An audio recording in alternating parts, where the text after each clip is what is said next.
Selamat datang kembali di channel YouTube Wayne Anthony. Sebuah kisah terbaru, pengasihan Luh Gali. Langsung saja kita mulai. Cindy sudah terbiasa hidup hanya berdua bersama ibunya di rumah kecil yang berdiri di pinggir kampung. Mereka menjalani hari-hari yang terasa sunyi namun penuh perjuangan. Eti, ibunya, adalah sosok wanita yang tak banyak bicara soal masa lalu. Ia menyimpan luka seperti menyimpan rahasia, rapat, dalam, dan tak terjamah. Rumah itu dulunya dibangun bersama sang suami, ayah kandung Cindy, yang kini hanya menjadi kenangan buruk di benak Eti. Pria itu, yang dulu sempat bersumpah akan menjaga keluarga kecilnya, justru berkali-kali menusuk dari belakang dengan perselingkuhan yang tak kunjung usai. Bahkan saat Cindy masih kecil, ia pernah melihat ibunya menangis diam-diam di dapur, sembari menyiapkan makan malam seperti tak terjadi apa-apa. "Bapakmu lebih mencintai dirinya sendiri," ucap Eti suatu malam ketika Cindy sudah cukup besar untuk bertanya. "Bukan aku yang pergi, tapi dia yang menanggalkan semuanya demi kesenangan sesaat." Kata-kata itu melekat di benak Cindy, seperti bekas luka yang tak kunjung mengering. Ia tumbuh dengan pemahaman bahwa pria adalah makhluk yang tak bisa dipercaya. Sekalipun ia melihat teman-temannya punya sosok ayah yang menyenangkan, Cindy menahan diri. Ia hanya diam, menyimpan semua keinginannya dalam hati. Ia tak ingin menambah beban ibunya yang telah cukup menderita. Sejak kecil, Cindy bukan tipe anak yang banyak bicara. Ia lebih sering menghabiskan waktu di kamar, membaca buku, menulis jurnal harian, atau membantu ibunya di dapur. Namun ia menyimpan banyak tanya dalam diam. Ia ingin tahu bagaimana rasanya dipeluk seorang ayah, didengar ceritanya, diberi nasihat, dan sekadar ditatap dengan rasa bangga. Hari-hari mereka berjalan seperti alur air yang tenang tapi getir. Eti bekerja sebagai penjahit rumahan, kadang menerima pesanan seragam sekolah, kadang juga menjahit baju kebaya milik ibu-ibu pengajian.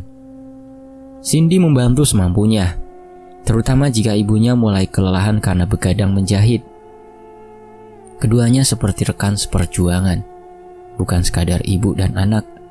Namun seberapa erat pun hubungan mereka, ada celah kosong dalam hati Cindy yang tidak pernah benar-benar terisi. Saat teman-temannya bercerita tentang ayah mereka yang mengantar ke sekolah, membelikan es krim, atau sekadar membetulkan sepeda, Cindy hanya tersenyum. Ia tak punya kisah serupa, bahkan wajah ayahnya pun samar dalam ingatannya. Ia tahu ibunya tak akan mau bicara lebih jauh soal pria itu, dan Cindy pun tak ingin membuka luka lama. Namun, celah kosong itu tumbuh menjadi lubang yang perlahan-lahan menganga, menghisap sisi polos dalam diri Cindy. Ia mulai mempertanyakan dirinya sendiri, apakah ia tak cukup berharga hingga ayahnya rela pergi begitu saja? Apakah cinta hanya akan menyakiti? Pertanyaan itu menyelimuti hatinya, apalagi ketika melihat ibunya yang semakin hari semakin menua dengan lelah tergurat jelas di wajahnya. Cindy mulai bermimpi aneh tentang sosok lelaki tua yang berdiri di ujung lorong rumah mereka. Hanya dia menatap, kadang membelai rambutnya dalam mimpi. Anehnya mimpi itu tidak menakutkan, justru membuatnya ingin tahu. Seolah ada sesuatu yang hilang dari dalam dirinya, dan pria itu membawa jawaban yang selama ini ia cari. Saat bangun, ia merasa hatinya dipenuhi emosi yang tak bisa dijelaskan, kerinduan pada sesuatu yang tak pernah ia miliki. Mimpi itu datang beberapa kali. Semakin lama, sosok pria dalam mimpi itu semakin muda dan rupawan, namun tetap menyimpan aura ganjil. Tatapannya hangat, tapi hampa. Cindy mulai menghubungkannya dengan keinginan terdalamnya akan sosok ayah. Suatu malam, ketika lampu padam karena hujan deras mengguyur kampung, Cindy memutuskan menyalakan lilin dan membuka album foto lama milik ibunya. Ia berharap menemukan 1-2 foto masa lalu yang bisa menjelaskan seperti apa rupa ayah kandungnya, tapi tak ada. Semua halaman yang seharusnya memuat kebahagiaan keluarga justru kosong, entah dibuang atau sengaja disingkirkan. Yang ada hanyalah foto Cindy kecil bersama Eti, berdua saja dari tahun ke tahun. Perasaan hampa itu seperti menusuk. Ia menatap lilin yang nyalanya bergetar, lalu berkata lirih ke dirinya sendiri, "Apa aku ini hanya sisa dari masa lalu yang ingin dilupakan?"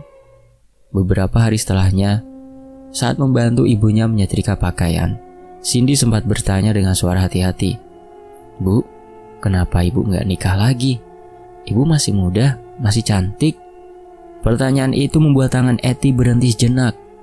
Uap dari setrika menggantung di udara, dingin dan berat. "Ibu sudah cukup sakit, Sin," jawabnya pelan. "Cinta itu tidak selalu baik, kadang justru jadi akar dari semua luka." Cindy mengangguk pelan, tapi pikirannya tak berhenti bergolak. Ia tak tahu, tapi malam itu mimpi tentang pria misterius datang lagi. Kali ini pria itu menyentuh tangannya, lalu berkata, "Kalau kau ingin, aku bisa jadi siapapun untukmu." Cindy terbangun dengan keringat dingin dan detak jantung tak beraturan. Di luar, angin mendesir, menggerakkan tirai tipis di jendela kamarnya. Ia merasa seolah mimpi itu bukan sekadar bunga tidur. Ada sesuatu yang sedang mengintainya. Mungkin sejak lama, sesuatu yang melihat kekosongan di hatinya dan bersiap untuk mengisinya dengan cara yang keliru. Di lain waktu, hujan gerimis turun pelan sore itu, mengetuk genteng rumah sederhana mereka seperti irama tenang dari langit. Cindy sedang berdiri di dapur mengaduk teh hangat dalam cangkir.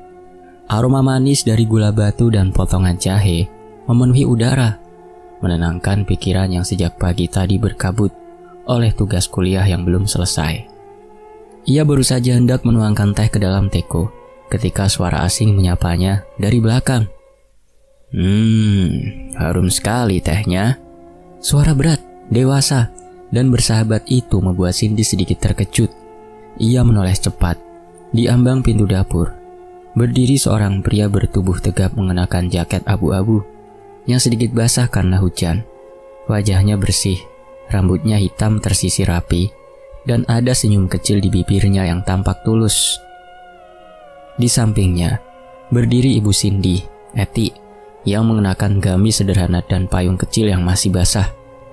Ada senyum tipis di wajah ibunya, senyum yang entah kenapa terasa lain dari biasanya. Bukan senyum formal saat menyapa tetangga, juga bukan senyum penuh lelah setelah menjahit seharian. "Cindy," ucap Eti dengan suara hangat. "Kenalin, ini Pak Danang." Cindy hanya diam, matanya menatap pria itu. Danang mengulurkan tangan sopan. "Danang, teman lama ibu kamu. Boleh ya ikut minum teh yang kamu bikin?" Cindy ragu sejenak sebelum membalas uluran tangan itu. Sentuhannya hangat dan tenang. Danang tak seperti lelaki kebanyakan yang pernah ia lihat bertamu ke rumah tetangganya. Tak ada gelagat genit, tak ada tatapan sok tahu. Ia justru terlihat kebapaan sekali. Percakapan mereka malam itu berlangsung ringan di ruang tengah. Danang ternyata seorang duda tanpa anak. Ia bekerja sebagai pengawas bangunan di luar kota dan baru kembali ke kampung halamannya untuk mengurus warisan orang tuanya yang sudah meninggal. Entah bagaimana, ia bertemu kembali dengan Eti di acara tahlilan rumah Pak RT.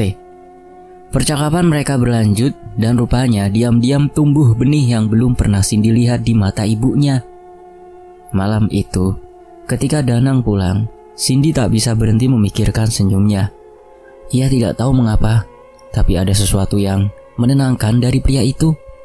Bukan dalam cara yang menggelitik perasaan, melainkan seperti menemukan kehangatan yang lama hilang.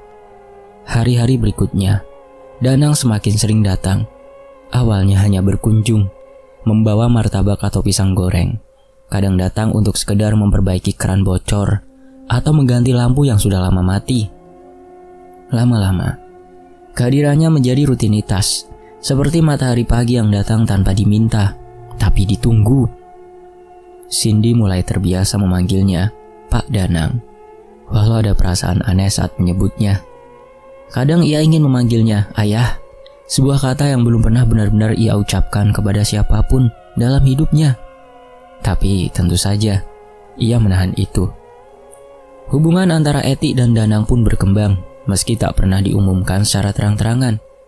Tapi dari caranya memandang, cara Danang memperhatikan setiap gerak-gerik ibunya, semua itu menyampaikan maksud yang tak perlu diucapkan. Suatu malam, Eti duduk di ruang tamu, menunggu Cindy pulang dari kampus. Ketika Cindy datang, ibunya meminta duduk.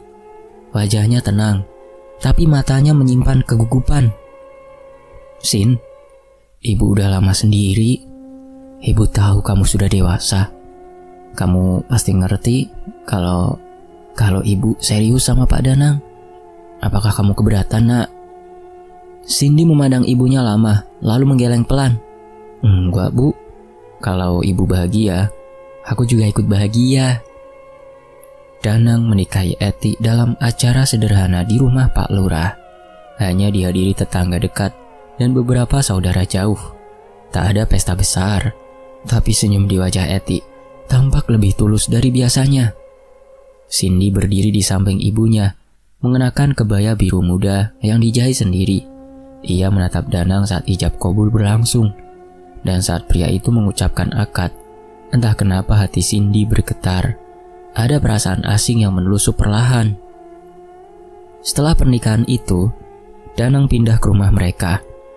Ia merenovasi satu kamar di belakang jadi ruang kerjanya, dan satu lagi menjadi tempat khusus untuk menyimpan alat-alat tukangnya. Kehadirannya membawa suasana berbeda. Rumah yang dulu hanya berisi suara ibu anak, kini dipenuhi tawa ringan dan sapaan seorang pria dewasa yang tahu cara bersikap sopan sekaligus hangat. Yang paling mengejutkan, Danang benar-benar memperlakukan Cindy layaknya anak kandung. Ia menyapa setiap pagi sebelum berangkat kerja, bertanya soal kuliah, bahkan membelikan Cindy jaket baru ketika tahu jaket lamanya sudah robek. Tidak berlebihan, tidak memanjakan, tapi cukup untuk membuat hati Cindy yang selama ini beku perlahan-lahan mencair. Cindy mulai terbiasa bercerita pada Danang. Hal-hal yang dulu hanya ia simpan sendiri, kini bisa ia sampaikan dengan tenang. Danang mendengar, memberi nasihat, dan tak pernah sekalipun menghakimi. Di matanya, Cindy bukan beban dari masa lalu ibunya, tapi bagian dari masa depan yang sedang mereka bangun bersama. Namun, di balik senyum dan tawa itu, diam-diam Cindy merasakan sesuatu yang sulit dijelaskan. Kadang saat Danang duduk membaca koran di ruang tamu, Cindy menatapnya dari jauh dengan tatapan yang lama. Ada detak aneh dalam dadanya. Ia tahu, ia harusnya memanggil pria itu ayah. Tapi kenapa hatinya bergetar seperti ini? Danang memperlakukannya dengan tulus. Bahkan pernah berkata, "Kalau kamu butuh sesuatu, bilang saja. Kamu sekarang tanggung jawabku juga, Sin." Kalimat itu membuat Cindy tercekat, bukan karena haru, tapi karena bayangan pria dalam mimpinya yang dulu selalu datang di lorong panjang itu kini memiliki wajah yang sangat mirip dengan Danang. Dan malam itu untuk pertama kalinya sejak lama, mimpi itu kembali.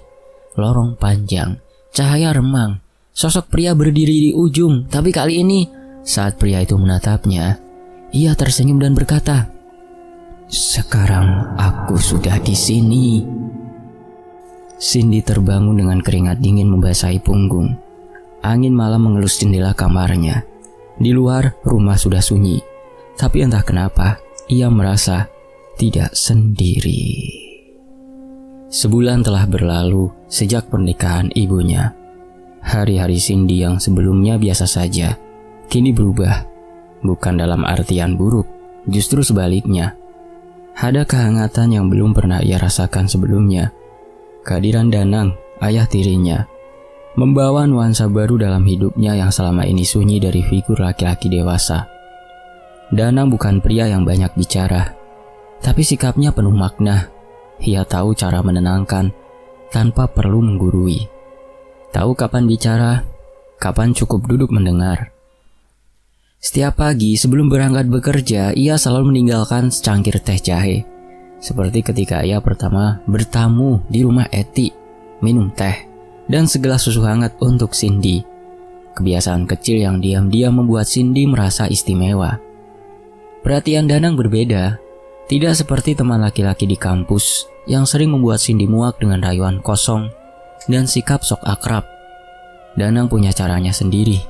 Tatapan matanya tenang, nadanya selalu hangat. Ia tak pernah menyentuh Cindy secara berlebihan. Tapi justru dari batas-batas itulah Cindy merasa semakin diperhatikan. Suatu sore, saat hujan turun deras, Danang membetulkan kabel antena di loteng. Cindy memperhatikannya dari jendela. Baju kaos Danang yang basah memperlihatkan otot lengan dan punggungnya yang masih kokoh, meski usianya sudah hampir kepala 4. Jantung Cindy berdetak lebih cepat dari biasanya. Ia segera menunduk, mencoba mengusir bayangan itu. Dia suami ibu, bisiknya pada diri sendiri. Namun suara dalam hatinya tak bisa dibungkam. Dia juga ayah tirimu, sambungnya. Tapi yang membuat Cindy bergidik justru kesadaran bahwa ia tak lagi bisa melihat Danang sebagai ayah. Bukan karena benci, tapi karena perasaan yang pelan-pelan berubah arah. Ada saat-saat kecil yang makin membuat Cindy tenggelam dalam rasa yang ia sendiri tak sanggup pahami. Ketika Danang menjemputnya pulang kuliah karena hujan mendadak turun. Saat ia memperbaiki sandal Cindy yang talinya putus. Atau ketika pria itu memuji tulisan tugas kuliah Cindy, mengatakan bahwa ia anak yang cerdas dan berbakat. Pujian itu sederhana, tapi menggema lama di benak Cindy. Tak pernah ada pria yang melihatnya dengan cara seperti itu. Ia mencoba menyimpan perasaan itu rapat-rapat, menganggapnya hanya kekaguman sesaat. Tapi setiap hari, perasaan itu bukannya meredup, justru membara.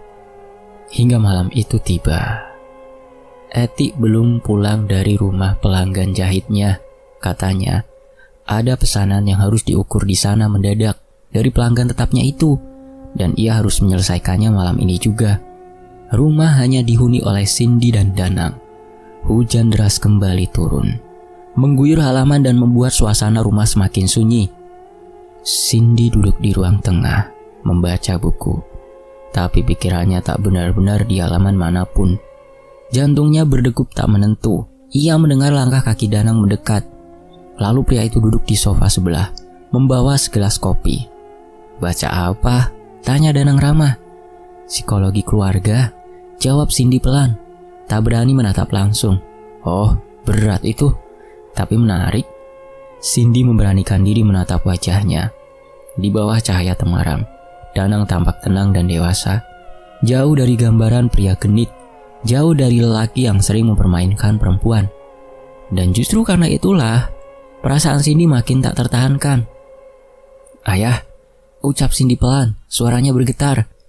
Danang menoleh, menatapnya dengan mata penuh perhatian. "Iya, Sin, aku mau ngomong sesuatu." Cindy menarik nafas dalam-dalam, lalu membuangnya perlahan. Tangan gemetar, mulut kering, tapi hatinya menuntut kejujuran. Aku tahu ini salah, tapi aku gak bisa bohong sama diri sendiri. Perasaan aku ke ayah bukan kayak anak ke orang tua." Danang terdiam, sorot matanya berubah.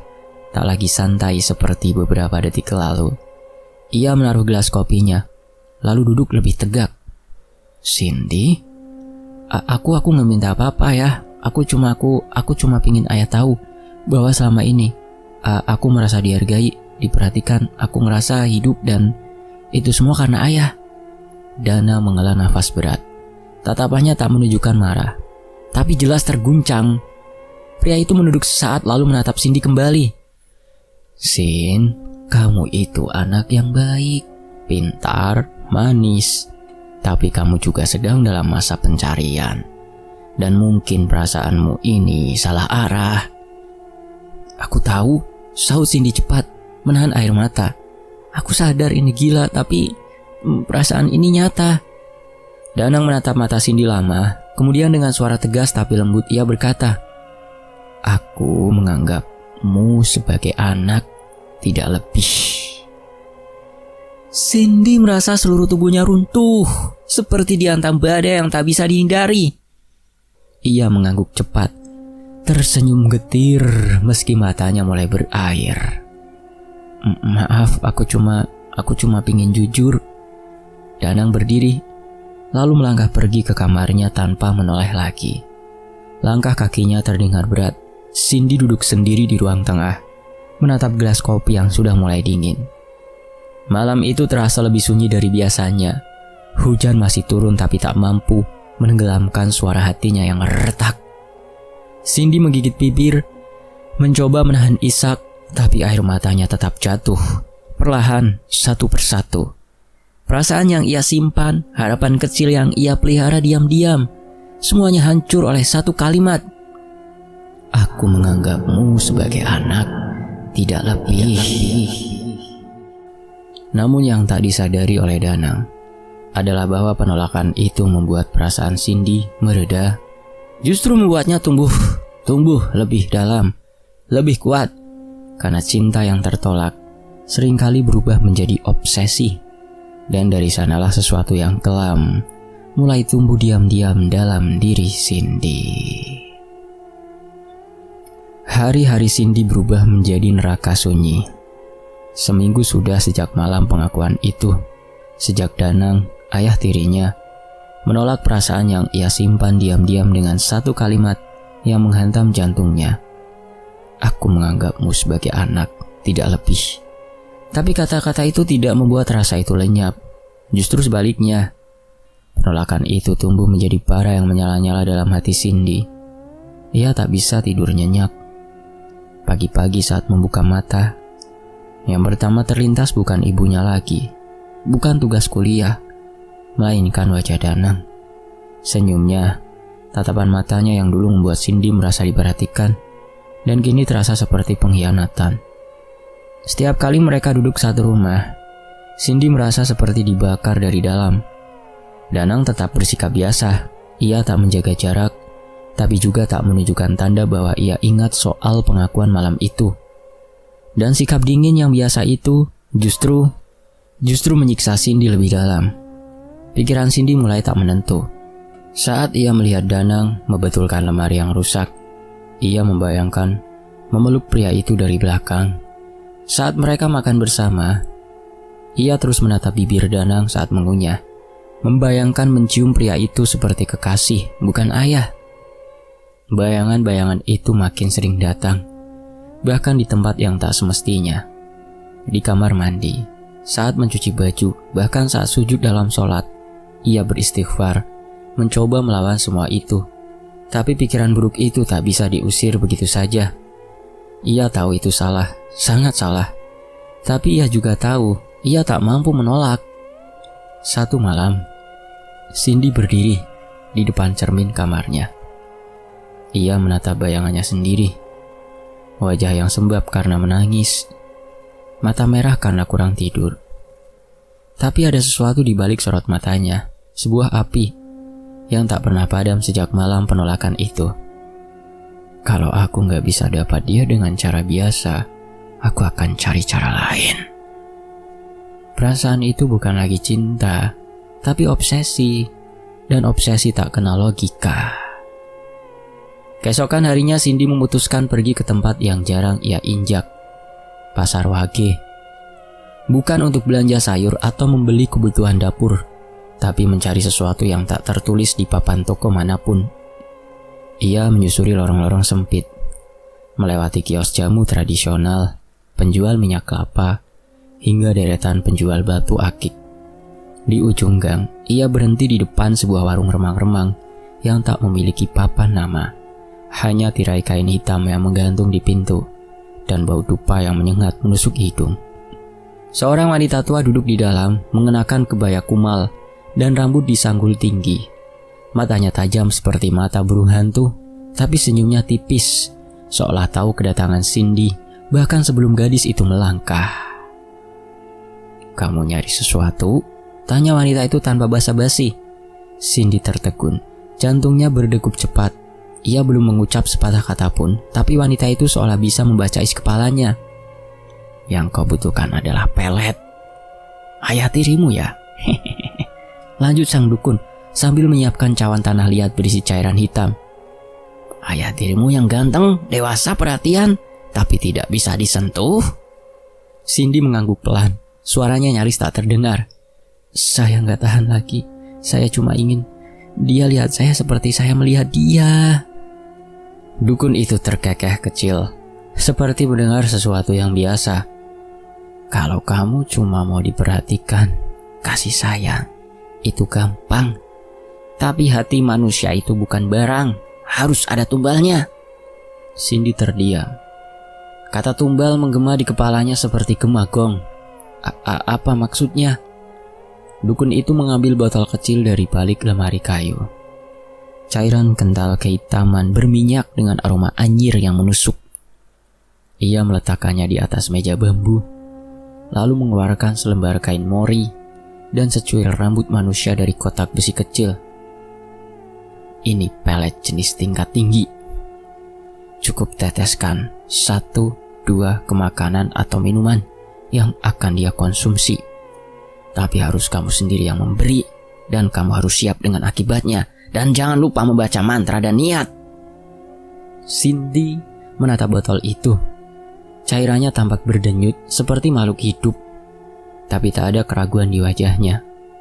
Ia mengeluarkan sejumlah uang dari dompet, lebih dari cukup. Akibat apapun saya terima, ucapnya lirih. Dukun itu mengangguk pelan. Kamu akan jatuh terlalu dalam, Dok. Tapi yang terjun harus siap tenggelam. Cindy menggenggam botol itu erat, lalu menyimpannya dalam tas. Saat keluar dari tempat itu, langit tampak lebih gelap dari biasanya. Angin berhembus kencang dan burung gagak melintas di atas kepala, bersuara serak. Tapi hati Cindy tak bergeming. Dia sudah memilih jalannya. Malamnya, Cindy duduk di dapur, menunggu waktu yang tepat. Ibunya sedang mengantar jahitan ke rumah Bu Marni, pelanggan tetap yang ingin selalu menjahit kebaya untuk mantu. Danang masih di kamar, belum makan malam. Cindy menyiapkan 2 gelas teh manis, 1 untuk dirinya, 1 untuk Danang. Tangan Cindy gemetar saat ia membuka tutup botol kecil itu. Aroma amis langsung menguar, membuat perutnya mual. Tapi ia tak berhenti. Ia meneteskan 2 tetes cairan ke dalam gelas Danang, mengaduk perlahan dengan sendok kayu. Lalu ia tersenyum. Tak lama kemudian, Danang keluar dari kamar, mengenakan kaos putih dan celana santai. Ia tersenyum saat melihat Cindy sudah menyiapkan teh. Wah, kebetulan. Lagi haus banget, ucapnya santai. Cindy menyerahkan gelas itu dengan tangan yang nyaris tak stabil. Saat Danang menyesap teh, dunia terasa berhenti sesaat. Cindy menatap setiap gerakan bibir Danang, setiap tetes yang masuk ke tenggorokan pria itu. Danang mengangkat alis, lalu tertawa kecil. Tehnya agak beda ya, ada rasa semacam rempah. Cindy tersenyum pelan. Coba diminum aja dulu ya, nanti juga biasa. Danang mengangguk, lalu menyesap lagi. Ia tak tahu bahwa malam itu ada sesuatu yang jauh lebih dalam dari sekedar teh yang ia minum. Ada jiwa yang sedang dirantai, dan ada cinta yang perlahan menjelma menjadi cerah. Hari-hari selanjutnya, Cindy mulai lebih sering memasak untuk Danang. Ia menyiapkan makanan kesukaannya, dari pecel lele sampai sayur lodeh. Semua disajikan hangat dengan segelas teh atau kopi, dan tak lupa selalu ada tetes demi tetes ramuan itu dalam setiap hidangan. Cintailah aku, Danang, hanya aku. Awalnya hanya sekali sehari, lalu meningkat jadi 2 kali. Perlahan tanpa ia sadari, rutinitas itu menjadi bagian dari dirinya. Danang tanpa curiga, semakin hari semakin menunjukkan perubahan kecil. Ia mulai lebih sering mencari Cindy, selalu melihat Cindy dengan tatapan yang berbeda. Namun semua itu masih dilakukan Danang tetap dalam batas wajar. Tidak lebih dari kasih sayang pada anak tiri. Tapi di mata Cindy itu sudah cukup. Perhatian sekecil apapun ia tafsirkan sebagai sinyal cinta. Perasaan itu tumbuh menjalar seperti akar tumbuhan liar yang tak bisa dikendalikan. Danang kini seperti miliknya, meski belum mengungkapkan apapun. Cindy yakin sebentar lagi pria itu akan menyerah, akan mencintainya, akan melupakan semua tentang etik, akan memilihnya. Namun satu hal yang tak bisa Cindy kendalikan adalah rasa cemburu. Saat sore, saat Cindy pulang lebih cepat dari kampus, Ia melihat Danang dan ibunya duduk berdua di teras rumah, tertawa kecil sambil menikmati singkong goreng dan kopi. Tangan Danang memegang tangan Eti sesekali, dan itu membuat dada Cindy sesak, panas. Kenapa dia masih menyentuh ibu? Bukankah dia sekarang milikku? Perasaan cemburu itu membakar pikirannya sepanjang malam. Ia kembali ke kamar, menatap cermin dan berbisik, aku harus buat dia benar-benar lupa sama semua kecuali aku. Keesokan harinya, saat memasak sop ayam untuk makan malam, Cindy menambahkan 2 tetes ramuan ke dalam mangkuk Danang, melebihi dosis yang biasa. Ia tahu itu beresiko, tapi pikirannya sudah tidak lagi berjalan pada jalur kewarasan. Yang ada hanya ambisi rasa ingin memiliki sepenuhnya. Danang menyantap sop itu tanpa curiga. Namun malam itu, pria itu mengeluh pusing. Ia terlihat sedikit linglung, bahkan sempat menjatuhkan gelas saat hendak mengambil air. Ayah capek? Tanya Cindy mendekat pura-pura khawatir. Danang mengangguk pelan. Iya Sin, badan agak lelah, aneh, tapi mungkin masuk angin. Cindy membantu memijit bahunya. Tangannya menyentuh kulit Danang dan ia menikmati setiap detiknya. Tak ada penolakan, tak ada kata keras. Danang tampak pasrah, tak sadar, dan itu bagi Cindy adalah bentuk penerimaan. Malam itu Danang tidur lebih cepat. Cindy mengintip dari balik pintu kamar. Pria itu terbaring diam, wajahnya pucat, namun bibirnya sempat berbisik pelan, nyaris tak terdengar. Cindy. Jantung Cindy hampir meledak. Dia memanggil namaku. Senyum tipis merekah di wajahnya. Cindy menutup pintu pelan, lalu kembali ke kamarnya. Di bawah sinar remang-remang lampu, ia membuka botol ramuan itu. Cairannya makin berkurang, tapi ia tak peduli. Yang penting sekarang, Danang perlahan-lahan akan meninggalkan dunia lamanya dan hanya akan mengenal satu nama dalam hidupnya, Cindy. Hari-hari berikutnya, perubahan itu datang terlalu cepat. Bahkan untuk ukuran sesuatu yang katanya bekerja perlahan. Baru beberapa minggu sejak tetes-tetes ramuan itu masuk ke dalam tubuh Danang, dan kini sikapnya sudah jauh berbeda. Bukan lagi sekedar perhatian seorang ayah tiri pada anak tirinya, tapi sesuatu yang jauh melampaui batas. Danang mulai mengabaikan Eti, istrinya sendiri. Tak lagi peduli apakah Eti sudah makan atau belum. Tak lagi memuji masakan wanita yang dulu berhasil mencuri hatinya. Bahkan saat Eti bicara, Danang hanya menjawab dengan lirih atau mengangguk pelan. Kadang sama sekali tak menjawab. Hal itu membuat Eti cemas. Ia bukan wanita bodoh. Di usia hampir ke 50 tahun dan kenyang pengalaman rumah tangga, ia bisa merasakan bahwa ada yang tak beres. Perubahan itu tidak hanya terjadi di dalam rumah. Di luar, Danang pun tampak linglung. Seorang tetangga sempat mengadu bahwa Danang beberapa kali salah arah saat mengantar material bangunan. Bahkan pernah, ia berdiri di depan warung selama hampir 10 menit tanpa alasan yang jelas, menatap ke arah kosong. Ketika Eti mencoba membicarakan hal itu, Danang hanya menjawab datar. Aku lagi mikirin Cindy. Jawaban itu seperti pisau yang menusuk hati Eti. Ia tersenyum kaku, mencoba menganggap itu sebagai ungkapan sayang biasa. Tapi benaknya dipenuhi tanya yang tak bisa dibendung. Malam-malam berikutnya Eti mulai memperhatikan gerak-gerik putrinya. Ia tahu Cindy selama ini memang dekat dengan Danang. Tapi seberapa dekat? Dan mengapa sejak beberapa waktu terakhir Cindy yang biasanya sibuk kuliah justru sering berada di rumah, memasak, menyiapkan minuman dan secara rutin menyajikan makanan hanya untuk Danang? Rasa curiga itu memuncak. Suatu malam saat Eti baru pulang dari rumah klien penjahit, ia membuka pintu dapur pelan dan mendapati Cindy sedang meneteskan sesuatu ke dalam gelas teh yang akan disajikan untuk Danang. Gerakannya pelan dan mulutnya berkomat kamit, tapi ekspresinya terlalu serius untuk sekedar menuang madu atau susu. Cindy? Suara Eti pelan tapi tajam. Cindy tersentak. Botol kecil di tangannya nyaris jatuh ke lantai. Ia buru-buru menyembunyikan di balik kain lap, lalu berbalik dengan senyum dibuat-buat. Ibu, pulang cepat bu. Eti menatap lekat wajah putrinya. Kamu barusan masukin apa ke minuman ayahmu? Cindy terdiam sejenak. Wajahnya berubah, tak bisa menyembunyikan kepanikan. Tapi kemudian ia tertawa pelan, mencoba meremehkan. Ini Bu, cuma jamu dari teman kampus. Katanya bagus buat daya tahan tubuh. Aku pikir kasih ke ayah, kan dia akhir-akhir ini kelihatan lesu. Eti menatapnya tajam, matanya tidak percaya. Tapi ia tidak melanjutkan. Ia hanya mengambil gelas yang tadi hendak diberikan pada Danang, lalu menuangnya ke wastafel. Sejak malam itu, Eti tak lagi bisa tidur tenang. Ia mulai diam-diam memeriksa makanan dan minuman yang disiapkan Cindy. Ia pun mencari tahu apa sebenarnya cairan dalam botol kecil itu. Namun setiap ia mencoba bertanya, Cindy selalu mengelak. Aku cuma pengen ayah sehat Bu, itu aja kok. Tapi kenyataannya bukan begitu. Danang makin tenggelam.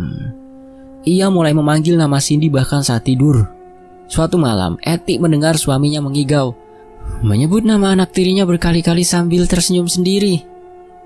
Cindy mendengarnya juga, tapi reaksi mereka berbeda.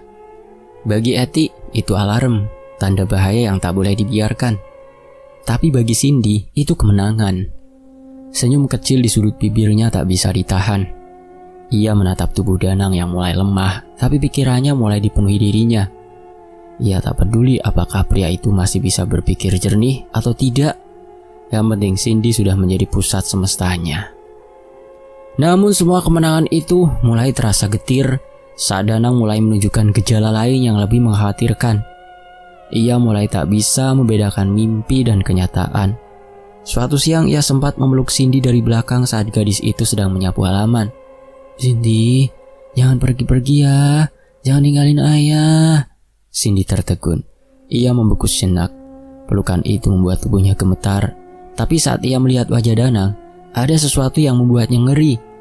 Tatapan mata kosong, senyum lemas, dan tubuh yang sedikit gemetar. Seolah Danang bukan lagi Danang yang dulu.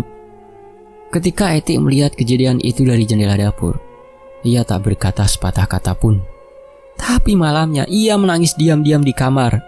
Air matanya jatuh tanpa suara, karena rasa takutnya lebih besar dari marah. Bangkai, sebusuk apapun disembunyikan, pada akhirnya akan tercium juga. Dan Eti tahu ada sesuatu yang membusuk di rumah ini. Suatu malam, Eti kembali memergoki Cindy tengah menuang cairan ke dalam makanan. Kali ini bukan ke teh, tapi ke dalam sayur lodeh yang akan disantap Danang. Wajahnya tidak panik seperti dulu, tapi justru penuh percaya diri. Ada api dalam matanya yang membuat Eti merinding. Berhenti Cindy, ucap Eti pelan. Cindy menoleh. Kenapa Bu? Apa yang kamu kasih ke suami ibu? Cindy menatap ibunya dengan wajah datar, tak ada rasa bersalah. Cuma sesuatu yang membuat dia sayang sama aku. Eti menahan nafas. Dadanya sesak. Nak, dia itu suami ibu, nak. Bukan milikmu. Senyum tipis muncul di wajah Cindy. Senyum yang bukan milik seorang anak, tapi milik perempuan yang sedang jatuh cinta pada pria yang seharusnya tak disentuh. Justru karena itu, aku tidak bisa lepasin dia. Ayah Danang satu-satunya yang benar-benar peduli, dan aku tidak akan biarkan siapapun rebut itu dariku, termasuk ibu. Pagi itu, matahari sudah tinggi ketika Cindy membuka mata. Kepalanya berat, tubuh terasa lemas seperti tak punya tenaga. Kamar terasa lebih sunyi dari biasanya. Tak ada suara ibu yang biasanya mondar-mandir menyiapkan sarapan. Tak ada suara Danang memanggilnya dari ruang tengah. Hanya denting jam dinding dan desir angin yang masuk dari jendela. Awalnya Cindy mengira mereka keluar sebentar. Tapi semakin lama ditunggu, rumah tetap kosong. Tidak ada jejak keberangkatan. Sandal mereka masih di teras. Dompet ibu masih di meja rias. Motor Danang masih terparkir di garasi. Kuncinya tergantung di gantungan. Cindy mulai panik. Ia menelpon ponsel ibunya. Tidak aktif. Nomor Danang juga tak bisa dihubungi. Ia berkeliling kampung, menanyakan pada tetangga. Tak ada satupun yang melihat mereka pergi. 1 hari, 2 hari, 3 hari berlalu, rumah tetap sunyi. 1 minggu penuh berlalu, lalu 2 minggu, Cindy mulai kehilangan arah. Ia berhenti kuliah, ia tak makan dengan teratur. Tiap malam duduk di depan pintu rumah, berharap keduanya akan muncul tiba-tiba, membawa senyum dan pelukan. Tapi yang datang bukan mereka. Malam berikutnya setelah genap 2 minggu kepergian mereka, Cindy mendengar sesuatu dari arah dapur. Awalnya seperti suara tetesan air, lalu berubah menjadi suara berdecit, seperti kuku menggaruk dinding kayu. Cindy memberanikan diri memeriksa, tak ada siapa-siapa. Tapi malam-malam berikutnya, suara itu datang lagi, lalu berubah menjadi bayangan. Kadang seperti sosok tinggi, menjulang di sudut ruang tamu. Kadang hanya sepasang mata menyala di balik pintu kamar mandi. Kadang terdengar bisikan, "Kau akan ikut kami ke alam kami." Cindy mulai sulit tidur. Ia terus terjaga, menyalakan semua lampu rumah. Tapi cahaya tak mengusir ketakutan itu. Justru menyingkap sosok-sosok yang sebelumnya bersembunyi dalam bayang-bayang. Puncaknya terjadi malam itu. Cindy baru saja tertidur ketika ia merasa tubuhnya dingin. Saat membuka mata, ia mendapati sesuatu tengah menjilati wajahnya. Lidah panjang dan basah itu berwarna kehitaman, bergerak dari dagu ke kening. Sosok itu menunduk dekat, matanya merah, wajahnya seperti dibalut kulit manusia yang mengelupas. Nafasnya amis, dan tiap kali menjilat, suara bergemeretak terdengar dari dalam tenggorokannya.